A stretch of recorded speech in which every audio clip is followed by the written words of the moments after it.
So you were running your business from 2009 to 2013, 13, right? yeah. Then after that, you came back to Sotheby's, I right? went back to Sotheby's in London, yeah, Yeah. working But for as a director, you had, yeah, I was working okay. for our Asian office Mm. or business, but based in London. But do you think for the years you spent running your own business and I guess building connections with people, do you think this helped you boost your career when you were back in corporate, let's say?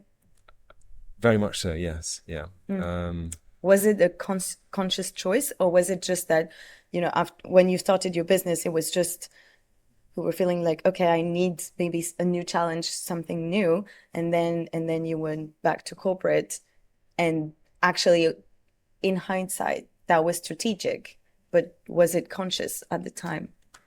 Um, it was not a conscious decision as such Mm. as in the way that you're perhaps asking. It more happened organically and just happened to suit my situation Yeah. personally at the time. But no doubt, my time working independently has been hugely beneficial in informing how I work, how I have worked subsequently. Working independently, I was able to put my ideas into practice Mm. immediately. There was no kind of layers of approval or bureaucracy that was involved. It was like I would decide that I was going to Sao Paulo the next day, and I would Yeah. book a ticket and I would go. There was no kind of applying for approval Mm. or any of that bureaucracy. It was I just did it. And whereas on the flip side, despite there being no layers of approval and no kind of very little or Mm. just zero bureaucracy, I didn't have the benefit of all the support departments that exist in a larger organization. I was there, of course, kind of closing deals as an art dealer and art advisor, but I also had to do my own taxes and book my Yeah. own flights and do my Yeah. own expenses and all of that, which so I spent perhaps 90% of my time doing things that perhaps I would rather not have been doing. Mm. Being independent meant that I could choose how and when to work, and if I wanted to take a week off again, I could decide that day to just take the next week off. Yeah. But also, you kind of never take holidays when you're That's very a true, yeah. business owner, You're even never if you you're never you can. never switch off, even if you're No.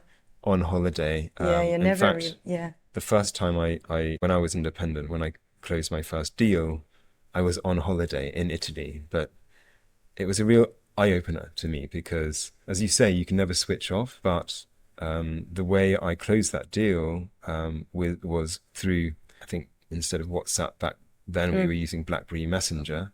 And so I was on the beach and I was reading a book. My feet were in the water, and I get a ping on my BlackBerry, confirming Mm. the deal. And in that one deal, I made personally as much as that I used to make in my earlier job in 6 months. So and that was from literally sending a few messages Text, on yeah. BlackBerry Messenger, and I thought that was a real kind of eye opener. It was like, yes, okay, I have to work when I'm on holiday, and I can never switch off. But the fact that I can close a deal of that magnitude and do it whilst on the beach was a Mm. real Mm. eye opener for me. Yeah. Yeah. Much more flexibility. Yeah. Yeah. Cool. I have a few quick questions for you.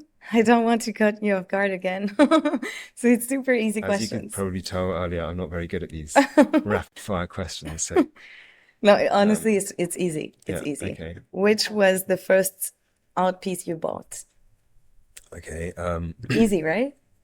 It's quite easy. I bought an artwork while I was at school, probably aged 15, from a boy in the year above me. Oh, wow. Okay. I paid £5 for it. And he was an art student, and I just quite liked his work, and I thought there was something to him, and Okay. I was not expecting that, yeah, but unfortunately, he never really kind of made it mm, as a famous artist, to my knowledge, but I still have that artwork at home yeah, today. you Yeah, still, okay, you yeah. still do. Cool. Do you have a motto that drives your life? I have several mottos. Many of them come from my father. Yeah. The one that probably springs to mind now, above all others, is I can and I will.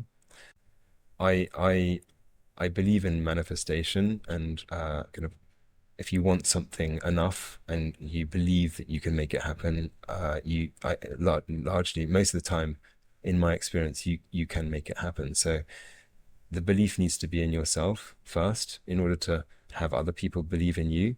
That's something I have applied since my father kind of drilled it into me as a teenager, I suppose, when we were in Switzerland climbing up mountains in the summer holidays. I would be at the bottom of the mountain looking all the way up thinking, oh my gosh, how am I ever going to get to the top of this mountain? And he was like, every step of the way with his walking stick, I can and I will. I can and I Wow. will. And it just drilled it into my brain. And it's something which I repeat to myself on a daily basis now. Whenever I encounter a problem or a challenge, I tell myself that it's not insurmountable and I do whatever I can to just conquer that challenge. Yeah. What's your favorite place in the world? Many people say my bed. I was about to say that, but Is there a place? Maybe there's no favorite there's a place. couple of places to me which are, just kind of come to mind, and they're both holiday destinations, places where I used to go as a kid. I've alluded to both of them already. One of them is in Italy. Yeah. The beaches in Sardinia are just, where the water is just, Yeah. you know, Yeah. as clear as can be, and I just feel completely relaxed when I'm there. Yeah. And the other is in Switzerland up the mountains, whether it's in the winter or the summer. I just love I love the solitude of being Yeah. in the mountains. Yeah. I agree with Italy. Oh, Really okay. agree. Yeah. And last quick question. What was the last expensive thing you bought?